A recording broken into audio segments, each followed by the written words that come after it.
mas na prática, teu dinheiro vai ser retido, tua vida vai ser ferrada, seus escritórios, seus institutos serão destruídos.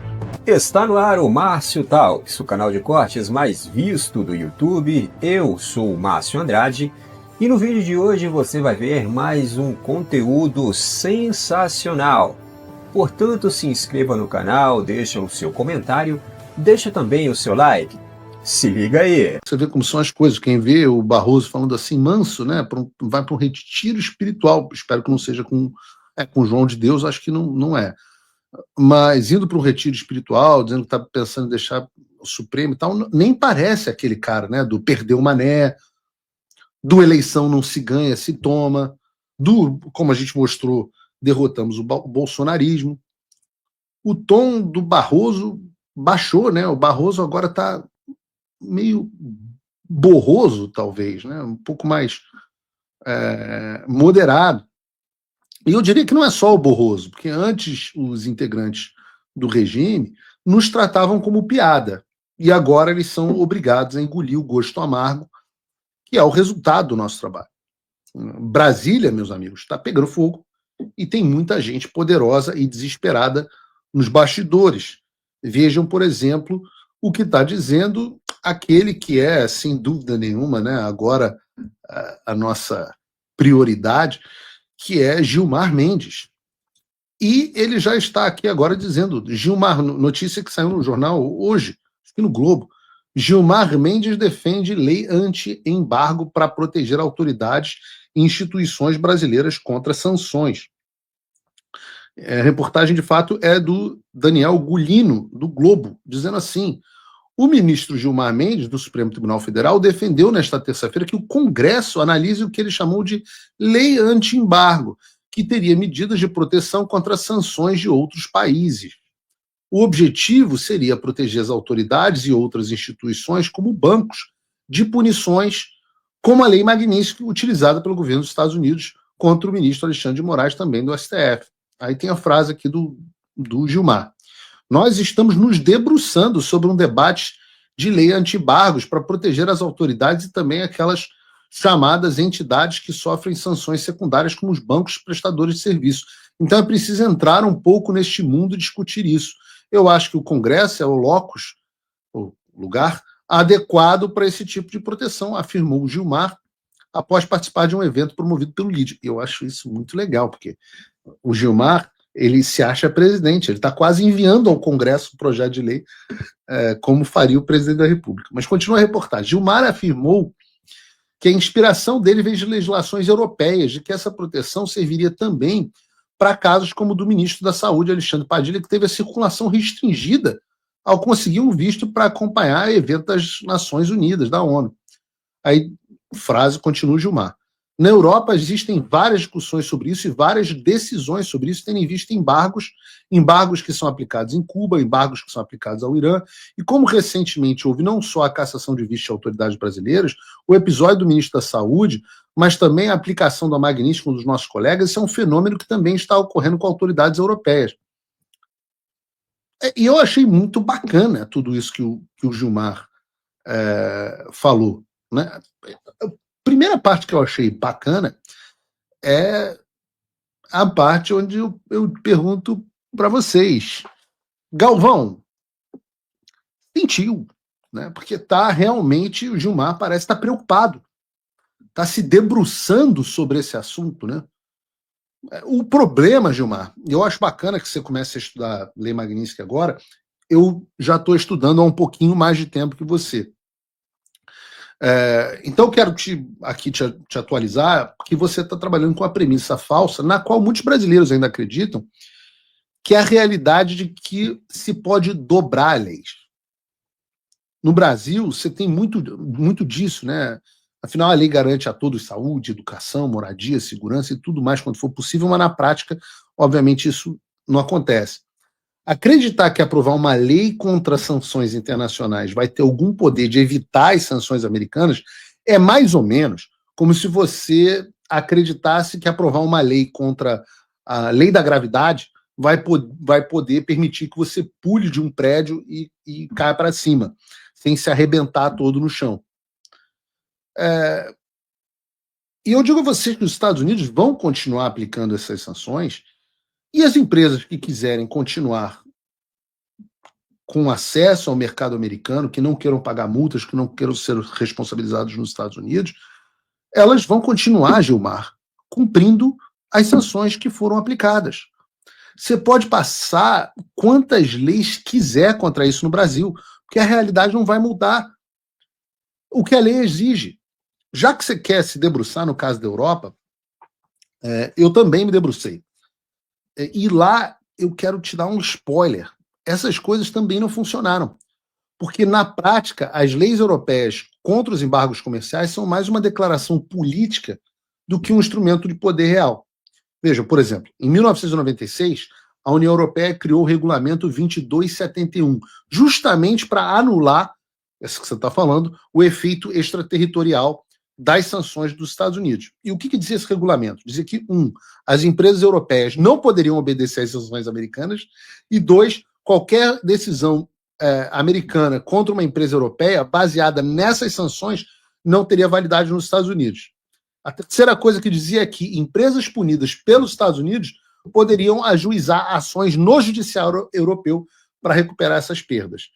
E era uma teoria maravilhosa para os europeus, essa aí que você está estudando. Eu só recomendo que veja a prática, porque na prática, grandes bancos, empresas multinacionais europeias seguiram na risca as sanções americanas, mesmo assim. Eu sempre cito o caso aqui do BNP Paribas, da França, o banco, que em 2014 aceitou pagar quase 9 bilhões de multa de dólares, mais de 50 bilhões de reais ao Tesouro americano, justamente por violar sanções contra o Irã, Cuba e o Sudão.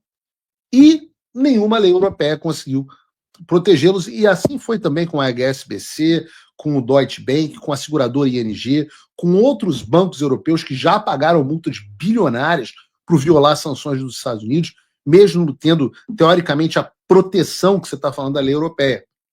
Em 2018, por exemplo, quando o Trump saiu do acordo nuclear com o Irã e impôs novas sanções ao Irã, várias empresas europeias que tinham contratos com o Teherã, como a Total, a petrolífera francesa, a Siemens, a alemã, e várias companhias aéreas, por exemplo, simplesmente cancelaram os negócios dela no Irã, mesmo com a proteção da lei europeia, justamente para não perder acesso ao mercado americano. Ou seja, na hora H, o que as empresas fazem é um cálculo.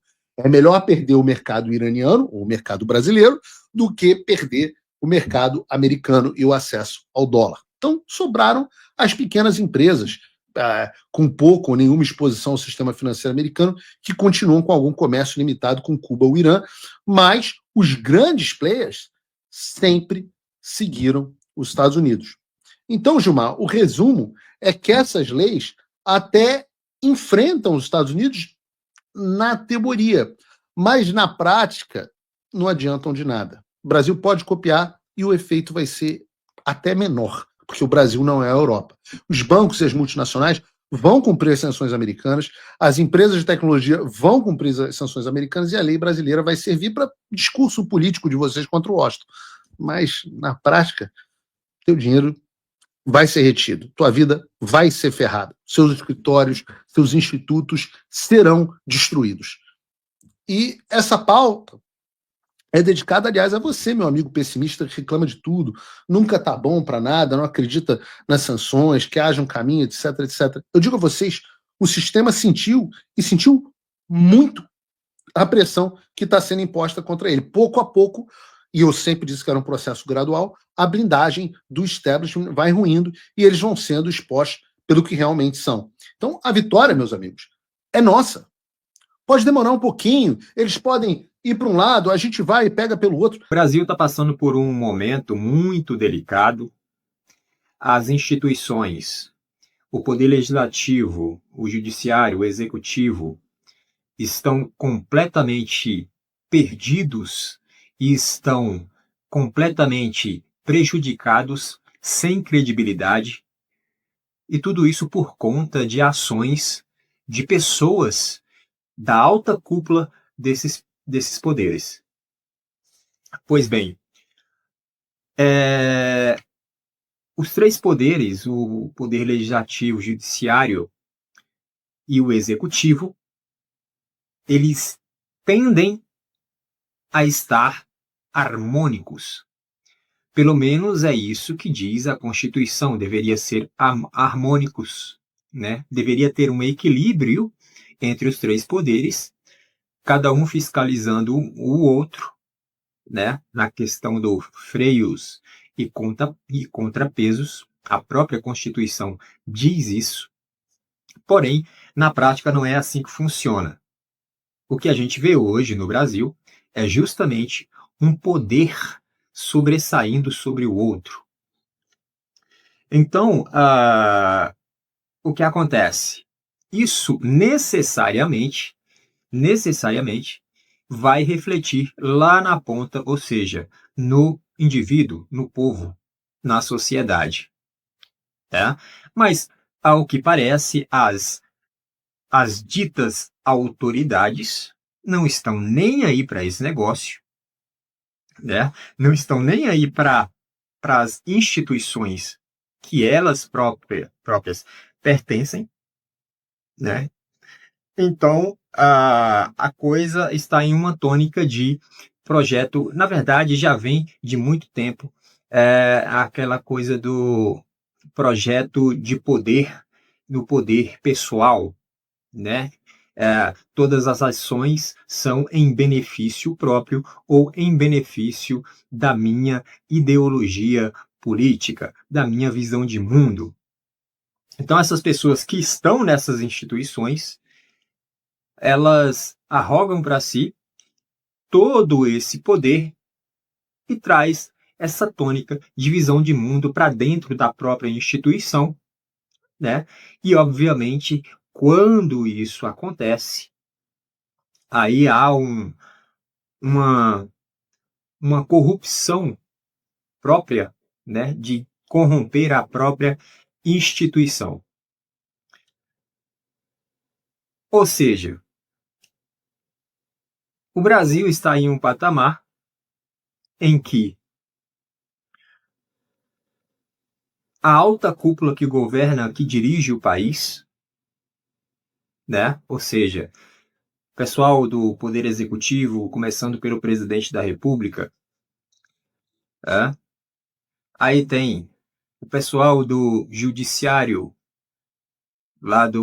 começando lá pelo STF, aí tem o pessoal do Legislativo, começando lá pelo Senado, né? Tem o pessoal lá da Câmara, são os deputados e tudo mais, no Senado e senadores. E ao que parece, a coisa está se enveredando aí para algo muito grande aí, de penalização em relação aos Estados Unidos para com o Brasil. É isso. Essa é a situação em que o Brasil se encontra, essa é a situação em que a população brasileira, a sociedade do Brasil, a nação brasileira se encontra. Por esse vídeo é isso, se inscreva no canal, deixe o seu comentário e deixe também o seu like. Até breve.